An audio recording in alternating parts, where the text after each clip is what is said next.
տարբեր ուսումնասիրություններ, բայց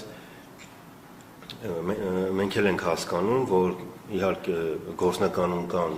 բազմաթիվ եկամուտներ ու կյանքի տարբեր իրավիճակներ, որ շատ դժվար է տվյալ եկամուտների վերաբերյալ տեղեկատվություն ստանալը, բայց կարծում ենք, որ աստիճանաբար մեր հասարակության մոտ այդ մշակույթը կձևավորվի։ Շատ լավ, լրագրողներից հարցեր ունենք, խնդրում են մեկ անգամ, առցանց հարցից մի հատ հնչեցնեմ, խնդրում են մեկ անգամ եւս հստակեցնել, այսինքն մինչև 1 միլիոն դրամը վերաբերում է մեկ գործարքին, ինչպես դա արվում էր 300,000 դրամի դեպքում։ Այո։ Շատ լավ։ Այստեղ ներողություն, այստեղ փոփոխություն չունենք գործարքի առումով, այլ շեմն ենք բարձրացրել նույնիսկ 300,000 ըստ էության դարձել է 1 միլիոն դրամ։ Շատ լավ, ինչ կարգավորումներ են լինելու աշխատանքային միգրանտների դեպքում, նրանք կամ նրանց հարազատները պիտի հայտարարեն եկամուտը կամ փոխանցումը, թե լինելու է որևէ սահմանաչափ ու հարկվելու են այդ գումարները։ Տեսեք, այս մասով էական փոփոխություն չունենք, որովհետև երբ խոսում ենք աշխատանքային միգրանտների մասին, ըստ էության հիմնական այն դեպքը մեր կյանքում տեղի ունեցող ինչն է, որ ընտանիքի անդամներից մեկը, օրինակ ամուսինը, այլ երկրում աշխատում է եւ գումար է փոխանցում իր ընտանիքի անդամներին։ Այս մասով հարկային օրենսգրքով ենք մենք սահմանել եւ նախորդ տարի հոկտեմբերին ընդունված, որ ընտանիքի անդամների միջև փոխանցումները հայտարարման ենթակա չեն։ Իրանք ըստ էության նույնիսկ նվազեցվող էին եւ շարունակվում են նվազեցվող համարվել նվիրատվության որպես նվիրատվություն ստացվող գումարների շրջանակներում եւ այս որոշմամբ այդ մասով փոփոխություն չունենք, որտեղ արդեն օրենքում դա ամրագրված է, թե ովքեր են համարվում ընտանիքի անդամներ եւ որ ընտանիքի անդամների միջև կատարվող փոխանցումները հայտարարման ենթակա չեն։ Շատ լավ, խնդրեմ դուք հարց ունեք։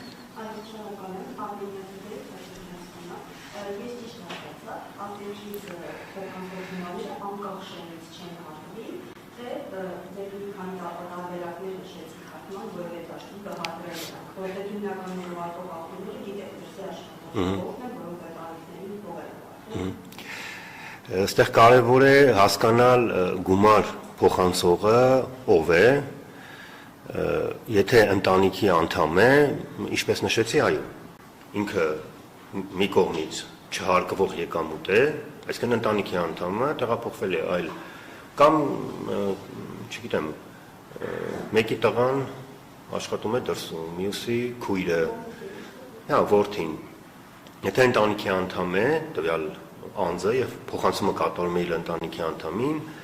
այդ եկամուտը մի կողմից հարկվող չէ, այսինքն տեղից հարկային պարտավորություն չի առաջանում։ Եվ մյուս կողմից հայտարարման ենթակա չէ։ Եվ այս կարգավորումը տվյալ կառավարության որոշմամբ չի սահմանվել։ Դա օրենսդրական մակարդակում անցյալ տարիվա փոփոխություններով, որ նշեցի, ներդրվել է ավելի համակարգի ավելի բարձրացված ընթացակարգեր ինքնաշխատ լրացման։ Այդ շրջանակում նաև օրենքով այդ դրույթը սահմանվել է, որ ընտանիքի անդամների միջև կատարվող փոխանցումները հայտարարման ենթակա չեն։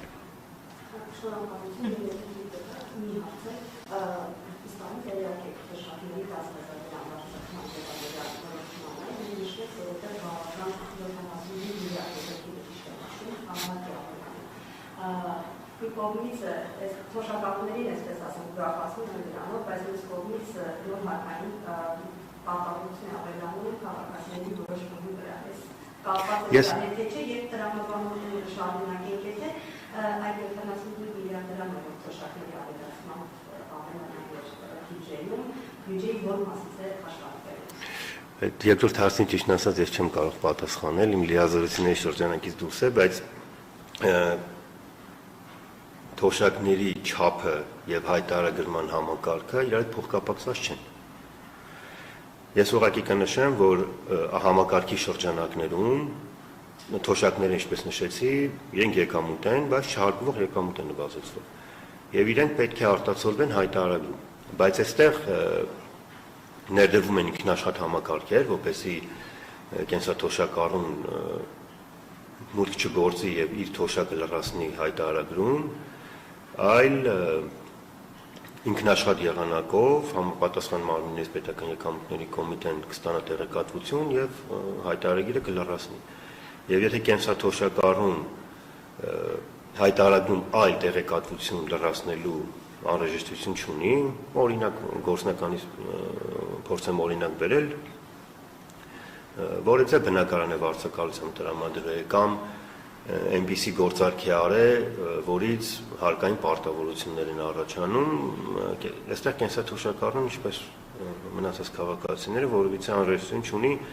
մուտք գործել համակարգ, էլեկտրոնային ստորագրությամբ ստորագրել հայտարարագիրը եւ հայտարարագիր ներկայացման վերջնաժամկետում այն կհամարվի կենսաթոշակառուի կողմից ներկայացված։ Շատ լավ, դուք հարցում եք, խնդրեմ։ Օրինակի մեջ, որը երեքա կառավարության կողմից համացումն հնարավորացել է, որը դուք ներկայացնում եք, նաև նշվում է, որ հայտարարման ենթակա չեն եկամուտները, ոչ թե անհատույց տվյալ գումարները, որոնք եթե ճիշտ եմ հասկացել տեքստից, որոնք ստացվում են ֆիզիկական անձանց կողմից տարեկան մինչև 1 միլիոն դրամի չափով, ոչ թե անհատույց փոխանցումների մասին է խոսքը, այլ եկամուտների։ Եվ այնտեղ նշված է բացառությամբ հողամասերի օգտագործումից եկամուտների։ Ինչու միայն հողամասերն են առանձնացված, այս դեպքում եւ ոչ թե ստացվում, հա, սա